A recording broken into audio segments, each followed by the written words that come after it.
So hello everyone, তো আজকে আমি এসেছি হিনমোটর ফ্যাক্টরিতে। দেখো এখানে কন্ডিশন এরকম কত জঙ্গল হয়ে গেছে। তো বিভিন্ন কোয়ার্টার খালি রয়েছে, তোমরা এর আগেও অনেক ভিডিওতে এই ভিডিওটা দেখেছো। তো আমি আজকে এই অংশটাতে একবার ব্লগ করছি, তোমাদের কেমন লাগে জানিও, কমেন্ট করো, চ্যানেলটিকে সাবস্ক্রাইব করে রাখো।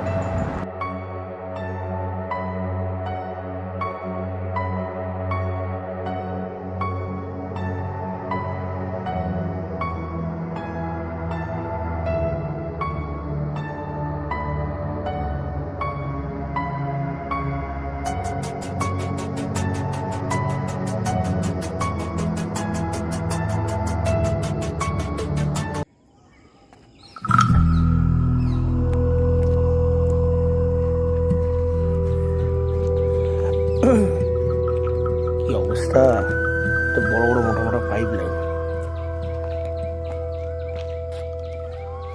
তাল গাছ দেখতে পেলাম অনেকদিন বাদে চোখে, কেন তো তাল গাছই দেখতে পাওয়া যায় না। 82, 83, 86, 87 না, কত লোক ছিল এখন চিন্তা করে দেখো। এখানটা একসময় বসতো মানুষ, বেদি টাইপের করা ছিল বট গাছের নিচে। দেখতেই পাচ্ছ কি অবস্থা, কত বড় গাছ হয়ে গেছে।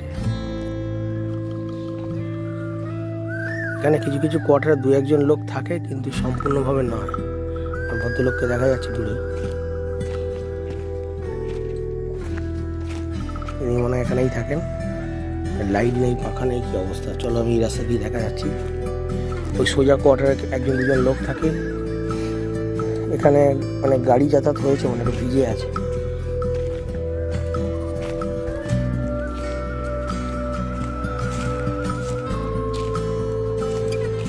কত গাছ, জংলা ফুল।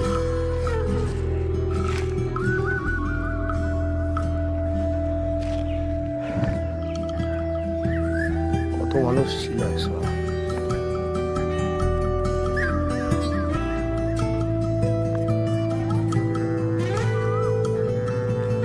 দেখো পুরোনো প্লেস, কি অবস্থা দেখো,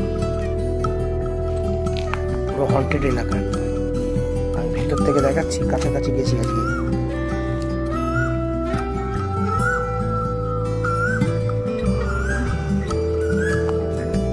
গাছপালা গেলে সাপ খবর চান্স বেশি। আমি বেরোচ্ছি এখান থেকে, পুরোটা দেখানো সম্ভব নয়, আবার নেক্সটে দেখাবো।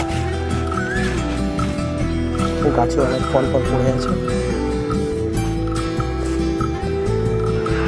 এদিকের অংশটা দেখতেই পাচ্ছ, এইদিকে এই রাস্তা দিয়ে এলাম আর কি। ভিতরে এত জঙ্গল হয়ে রয়েছে, ওয়াটারগুলোর কি অবস্থা। টানা 10 বছর ফ্যাক্টরি বন্ধ, তো তারপর থেকে এই অবস্থা, ভয়ানক অবস্থা হয়েছে।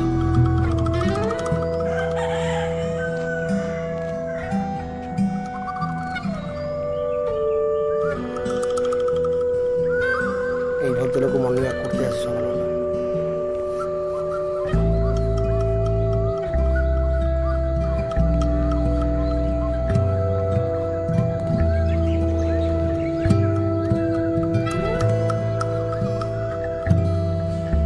দেখো ওয়াটারগুলোর কি অবস্থা দেখো। এর আগের ভিডিওতে তোমাদের দেখি। তো আজকে আমি যাবো এই রাস্তা দিয়ে। দেখো এখানে একটা খেলার মাঠ আছে, এখানে ঘাস ফাঁসগুলো পোড়ানো হয়েছে, কেন গরমকাল পড়ে যাচ্ছে এবং সাপ খুব প্রচুর বেরোয়।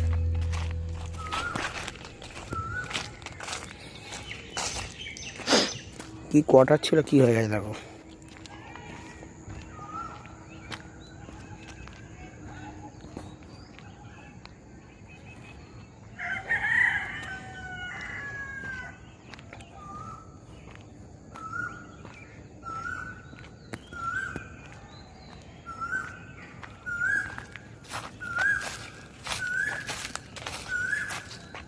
এই কোয়ার্টারগুলোকে লোক থাকতো, গাছপালায় ভর্তি, জঙ্গল হয়ে গেছে। বন্ধ হিনমোটর ফ্যাক্টরি, কিন্তু রাত্রির বেলার কন্ডিশন কেমন হবে আমি নিজেও জানি না। আমি আজকে দেখাবো আর একটি অংশ, তোমরা ভিডিওটা দেখতে।